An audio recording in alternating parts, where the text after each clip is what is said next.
சலாத்தும் சலாமும் என் பெருமானார் ரசூலுல்லாஹி ஸல்லல்லாஹு அலைஹி வஸல்லம் அவர்களுக்கே என்று கூறி என் உரையை ஆரம்பிக்கிறேன். கண்ணியமான அல்லாஹ்வின் நல்லடியார்களே, பாசத்திற்குரிய நண்பர்களே, இன்று நாம் நிம்மதியை தேடி எங்கெங்கெல்லாம் அலைந்து கொண்டிருக்கிறோம்.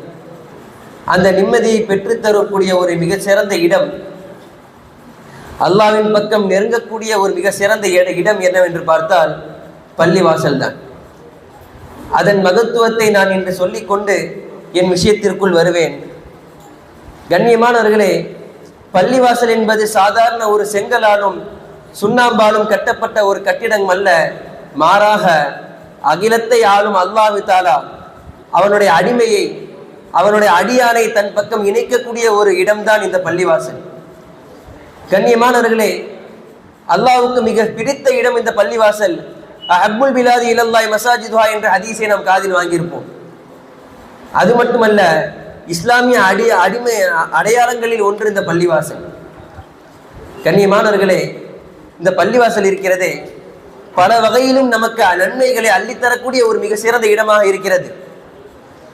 நாம் வீட்டில் தனியாக தொழுவதற்கும் பள்ளியில் ஜமாத்தாக தொழுவதற்கும் வித்தியாசம் இருக்கிறதா இல்லையா? அதில் அல்லாஹ் தஆலா நமக்கு எவ்வளோ நன்மைகளை அள்ளி தருகிறான். ஒரு மனிதன் தன்னுடைய கல்வை பள்ளிவாசலோடு இணைத்து வைத்திருந்தால் அல்லாஹ் தஆலா நாளை மறுமையில் நிழலில்லாத அந்த நாளில் அல்லாஹ் தஆலா தன்னுடைய நிழலை தருவதாக வாக்களிக்கிறான்.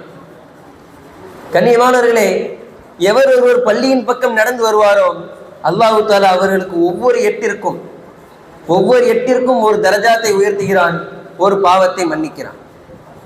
இப்படி ஏராளமான சிறப்புகளை எடுத்து தரும் இந்த ஒரு பள்ளிவாசல் என்பது ஒரு கண்ணிய பொருந்திய ஒரு இடமாக இருக்கிறது. அது மட்டுமல்ல, இதை ஒரு ஆன்மீக மருத்துவமனை என்று கூட நாம் சொல்லலாம். இன்று சாதாரண தும்மல் ஏற்பட்டாலே உடனே மருத்துவமனைக்கு சென்று விடுகிறோம். ஆனால் சஹாபாக்கள் எல்லாம் எப்படி இருந்தார்கள் தெரியுமா? அவர்களுக்கு உடல் பிரச்சனையாக இருந்தாலும் சரி, உள்ளம் பிரச்சனையாக இருந்தாலும் சரி, உடனே பள்ளிவாசலுக்கு சென்று விடுவார்கள். அபூ உமாமா ரலியல்லாஹு தஆலா அன்ஹு அவர்கள் ஒரு முறை பள்ளிவாசலில் தொழுகை இல்லாத நேரத்தில் அமர்ந்திருந்தார்கள். அதை கண்ட கண்மணி நாயகம் ஸல்லல்லாஹு அலைஹி வஸல்லம் கேட்டார்கள், அபூ உமாமாவே, இன்னும் தொழுகைக்கு நேரமே வரலையே, அதுக்குள்ள நீங்க வந்து இங்க உட்கார்ந்துருக்கீங்களே என்று கேட்டபொழுது அவர் சொன்னார்கள், யா ரசூலுல்லாஹ், மனசு ரொம்ப கஷ்டமா இருக்குது, ரொம்ப மனசு பாரமா இருக்குது யா ரசூலுல்லாஹ், கடன் வேற ரொம்ப இருக்குது, என்ன பண்ணன்னு தெரியல. உடனே ரசூலுல்லாஹி ஸல்லல்லாஹு அலைஹி வஸல்லம் அவர்கள் அதற்குரிய தீர்வை சொன்னார்கள் என்பதெல்லாம் வேறு விஷயம். இங்கே தெரிந்து கொள்ள வேண்டியது என்னவென்றால், எந்த கஷ்டமாக இருந்தும் அவர்கள் பள்ளிவாசலின் பக்கம் வந்து விடுவார்கள். கண்ணியமானவர்களே, அப்ப அதை சிறந்த ஒரு ஆன்மீக மருத்துவமனை என்று நாம் கூறலாம். கண்ணியமானவர்களே, இப்பொழுது விஷயத்திற்கு வருகிறேன். அந்த பள்ளிவாசலின் மாண்பை இழக்கக்கூடிய நிறைய சாதனங்கள் இன்று வந்துவிட்டது, பெருகிவிட்டது. கண்ணியமானவர்களே, அதில் ஒன்றுதான் இன்று நாம் எல்லாரும் பிரியமாக விரும்புகின்ற செல்போன். அந்த காலத்தில் எல்லாம் சில பணக்கார வீடுகளில் மட்டும்தான் லேண்ட்லைன் போனே இருக்கும். ஆனால் இன்று வறுமையாக இருந்தாலும் சரி, வளமையாக இருந்தாலும் சரி, அவர்கள் கையில் இந்த ஆண்ட்ராய்டு என்பது புகுந்து விட்டது.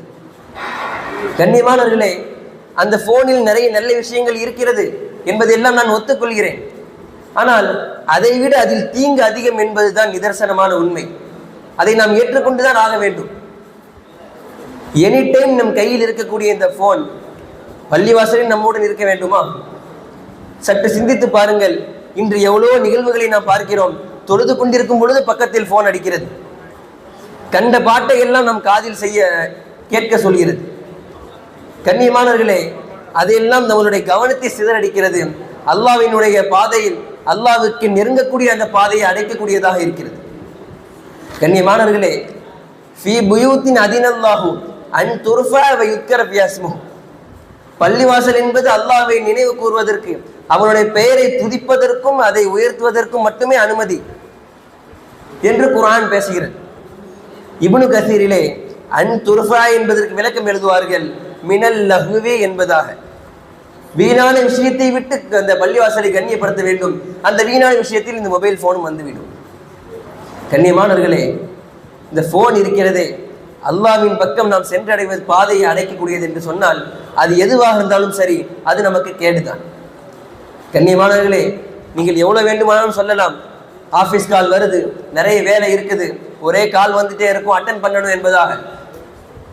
ஒரு முறை ரசூலுல்லாஹி ஸல்லல்லாஹு அலைஹி வஸல்லம் அவர்கள் சஹாபாக்களிடம் கூறினார்கள், யாராவது பள்ளி வாசலில் வந்து கொடுக்கல் வாங்கல் பிசினஸ் வைத்திருந்தா, இது போன்ற வேற ஏதேனும் வேலையை வைத்திருந்தா நீங்க அவங்கள்ட்ட சொல்லுங்க, லா அர்பஹல்லாஹு திஜாரத்துக்கு, அல்லாஹ் உங்களுடைய வியாபாரத்தில் லாபமே கொடுக்க மாட்டான், மூஞ்சி அடிச்ச மாதிரி சொல்லுங்க. அங்க வந்து என்னங்க அவங்களுக்கு வியாபாரம்? அல்லாஹ்விடத்தில் பேசுவதற்காக வேண்டி வருகின்ற அந்த இடம்தான் பள்ளிவாசல் என்பது. அது போல வேறு ஏதாவது அங்கே தொலைந்து போன விஷயத்தை நீங்கள் தேடுவதாக இருந்தால் அவர்களிடத்தில் நீங்க சொல்லுங்க, லா ரத்தல்லாஹு அலைக்க, அது உன் பக்கம் திரும்பி வரவே வராது. அப்ப அந்த பள்ளிவாசல் என்பது நம்முடைய சத்தத்தை உயர்த்தப்பட வேண்டிய இடம் இல்லை, மாறாக அவனுடைய புகழை உயர்த்தப்படுகின்ற இடம். கண்ணியமானவர்களே, சாயிப் இப்னு யஸீத் என்ற ஒரு சஹாபியை தொட்டு அறிவிக்கப்படுது. அவங்க சொல்றாங்க, ஒரு முறை நான் பள்ளிவாசல்ல படுத்து கொண்டிருந்தேன். அப்ப உமர் ரலியல்லாஹு தஆலா அன்ஹு வந்து ஒரு கல்லை எடுத்து என்னை அடிச்சாங்க. நான் பதறி எடுத்து எந்திரிச்சு அவங்கள்ட்ட போய் சொன்னேன். அவங்கள்ட்ட போய் கேட்டேன் என்ன ஆச்சு என்பதாக, பயந்து கொண்டு சென்றேன். அப்ப அவங்க சொன்னாங்க, அங்க 2 பேர் உட்கார்ந்துருக்காங்களே, அவங்களை கூட்டு வாங்கன்னு சொன்னாங்க. உடனே நான் அவங்களை கூட்டு வந்தேன். உமர் ரலியல்லாஹு தஆலா அன்ஹு அவர்கள் அவர் இடத்துல கேட்டாங்க, நீங்க எந்த ஊர்ல இருந்து வந்திருக்கீங்க என்பதா. அவர்கள் நாங்க வந்து தாயிஃப்ல இருந்து வந்திருக்கோம் என்பதா பதிலளிக்க, உமர் ரலியல்லாஹு தஆலா அன்ஹு கோபத்தோடு சொன்னாங்க, லவ் குன்துமா மின் அஹ்லில் மதீனா, நீங்க மட்டும் மதீனா வாசிகளா இருந்தீங்கன்னா இல்ல அவுஜஅதுகுமா, நான் உங்களுக்கு வழி தரக்கூடிய வேதனை தந்திருப்பேன், அடி அடி அடிச்சிருப்பேன்னு சொன்னாங்க. தர்ஃபானி அஸ்வாத்துகுமா ஃபி மஸ்ஜிதி ரசூலுல்லாஹி ஸல்லல்லாஹு அலைஹி வஸல்லம், ரசூலுல்லாஹ்வுடைய பள்ளியில நீங்க சத்தத்தை உயர்த்தி பேசுறீங்களா என்பதாக உமர் ரலியல்லாஹு தஆலா அன்ஹு அவர்கள் வெகுண்டெழுந்தார். அப்ப ரசூலுல்லாஹும் சரி, அவர்களுடைய சஹாபாக்களும் சரி, ஒரு பொழுதும் இந்த பள்ளிவாசலில் சத்தத்தை உயர்த்துவதை விரும்புவதில்லை. அப்ப இந்த வேலையை தானே இன்னைக்கு போனும் செய்து கொண்டிருக்கிறது. சற்று சிந்தித்து பார்க்க வேண்டும். ஒரு ஹதீஸை சொன்னால் நீங்கள் எல்லாம் ஆச்சரியப்படுவீர்கள். ரசூலுல்லாஹி ஸல்லல்லாஹு அலைஹி வஸல்லம் அவர்கள் ஒரு முறை பள்ளிவாசலில் இருந்தார்களாம். அப்பொழுது ஒரு மனிதர் சத்தமிட்டு குர்ஆன் ஓதக்கூடிய சத்தம் கேட்டுதான். அப்ப அந்த திரையை விலக்கிவிட்டு ரசூலுல்லாஹ் அந்த மனிதர்கிட்ட சொன்னாங்க, நீங்க சத்தம் போட்டு ஓதாதீங்க, இன்ன குல்லுக்கும் முனாஜி ரப்பிக்க, ஒவ்வொருவரும் ரப்பு இடத்தில் பேசிக்கொண்டு இருக்கிறார்கள், சம்பாஷணை செய்து கொண்டு இருக்கிறார்கள், நீங்க கத்தி ஓதாதீங்க, உங்களுடைய சவுண்டை குறைச்சிக்கங்கன்னு சொன்னாங்க. அப்ப குர்ஆன் ஓதுவதே ஒருவருக்கு டிஸ்டர்ப் தருதுன்னா, போனை எடுத்து பார்ப்பது, போனுடைய ரிங்டோன் என்ன அவருக்கு நிம்மதியா தரப்போகுது? அப்ப போன் என்பது பள்ளி வாசலில் மிகவும் ஒரு தீங்கு தரக்கூடிய விஷயமாக தான் இருக்கிறது. கண்ணியமானவர்களே, காலில் ஒரு ஹதீஸை பார்த்தேன், நானே அப்படி ஷாக் ஆயிட்டேன். யார் ஒருவர் ஒது செய்து விட்டு பள்ளி வாசலுக்கு வருகிறாரோ அவர் அல்லாஹு தாலாவுடைய விருந்தாளியா, அல்லாஹு தாலா அவர்களுக்கு விருந்து உபசரிப்பு செய்கிறானா. அப்ப சிந்தித்து பாருங்கள், ஒரு மனிதர் உங்கள் வீட்டிற்கு விருந்திற்கு வந்து நீங்க பேசிட்டே இருக்கீங்க, அவர் பாட்டு போன் வந்துட்டே இருக்காரு, அல்லது நீங்க பேசிட்டே இருக்கீங்க, அவர் பாட்டு வேற ஏதாவது பேசிக்கொண்டு இருக்காரு, ஏதாவது செய்து கொண்டு இருக்காருன்னு சொன்னா உங்களுடைய மைண்ட் வாஷ் எப்படி இருக்கும்? இவரை போய் தெரியாம விருந்து கூப்பிட்டமே என்பதா அவங்க நீ தோணுவீங்க, உங்களுக்கு தோணுமா இல்லையா? அப்ப அல்லாஹ் பாதுகாக்கணும். அல்லாஹ்வும் அதை போல நம்மை பள்ளிவாசலை விட்டு ஒதுக்கி வைத்து விட்டால் நாம் எங்கே செல்வது? சிந்தித்து பார்க்க வேண்டும். கண்ணியமானவர்களே, போன் என்பது அத்தியாவசியமான ஒன்றுதான். ஆனால் அதை பள்ளிவாசலுக்கு எடுத்து வரலாமா வேண்டாமா என்பதை நாம் சிந்தித்து பார்க்க கடமைப்பட்டிருக்கிறோம். இன்றைய சிலர் இப்படியும் இருக்காங்க, பெருமையாக தன்னுடைய போனை காட்டுவதற்கு, பெருமை அடிப்பதற்காக வேண்டி கொண்டு வருகிறார்கள். ஐபோனையோ அல்லது மற்ற காஸ்ட்லியான போனை எடுத்து கீழே வச்சுட்டு தொழுகிறது, அதுல என்னங்க பெருமை இருக்குது? அப்ப இது மாதிரியும் சில பேர் இருக்காங்க, பெருமை பொருந்திய பள்ளிவாசலில் தன்னுடைய பெருமையை வெளிப்படுத்துவதற்காக வேண்டி சிலர் வருகிறார் என்று சொன்னால் இதை நாம் சிந்தித்து பார்க்க கடமைப்பட்டிருக்கிறோம். கண்ணியமானவர்களே, அப்ப இது போன்ற விஷயங்களை எல்லாம் ரசூலுல்லாஹும் சரி, அவருடைய சஹாபாக்களும் சரி, ஒரு பொழுதும் அதை பாராட்டியதும் இல்லை, அதை வெறுத்தார்கள். கண்ணியமானவர்களே, ஹதீஸில் இப்படி வந்திருக்கிறது, இன்னமின் அஷ்ராத்தி ஸாஅ ஐயதபாஹன் நாசு ஃபில் மஸ்ஜிதி, மறுமை நாளுடைய அடையாளங்களில் இருந்து இருக்கிறதாம் என்னவென்றால் ஒரு மனிதர் பள்ளிவாசலில் சத்தமிட்டு பேசுவது. கண்ணியமானவர்களே, இன்று போனும் அதே விஷயத்தை தான் செய்து கொண்டிருக்கிறது. பள்ளிவாசல் நாம் எத்தனையோ பள்ளிவாசல் எத்தனையோ தொழுகையில் நாம் பார்க்கிறோம், இமாம் சொல்றாரு உங்களுடைய போனை அணைச்சிக்குங்க, போனை சுவிட்ச் ஆஃப் செய்து கொள்ளுங்கள், சைலண்டில் போட்டுக்கொள்ளுங்கள் என்பதெல்லாம் சில அஜித்மார்கள் கூறுகிறார்கள் என்று. ஆனாலும் அவர்கள் அதையெல்லாம் கேட்காமல் விட்டு விடுகிறார்கள். தொழுகையில் போன் அடிக்கிறது, பல ரிங்டோன்கள் காதில் விழுகிறது, நாம் என்ன ஓதிக்கொண்டிருந்தோம்னே தெரியல தொழுகையில். அப்ப இது போன்று நம்மளுடைய சிந்தனையை தவிர்க்கக்கூடியதாக இருக்கிறது போன் என்று. கண்ணியமானவர்களே, போனை நான் பள்ளிக்கு எடுத்து வருவதை நான் தப்பு சொல்லவில்லை. கண்ணியமானவர்களே, அதை அத்தியாவசியத்திற்காக வேண்டி ஏதேனும் ஊருக்கு செல்லும் பொழுது அதை எடுத்து வருகிறோமா, ஓகே.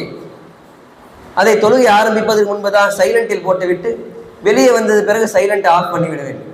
கண்ணியமானவர்களே, அப்ப இதன் மூலியமாக அல்லாஹ்விடத்தில் அல்லாஹ்வினுடைய பள்ளிவாசலை மாண்பிழக்க செய்யக்கூடிய விஷயத்தை விட்டு நாம் தவிர்த்து கொள்ள அல்லாஹ் தஆலா கருணை புரிவானாக. வாஹிரு தஅவானா அல்ஹம்துலில்லாஹி ரப்பில் ஆலமீன். அஸ்ஸலாமு அலைக்கும் வரஹ்மத்துல்லாஹி தஆலா வபரகாத்துஹு.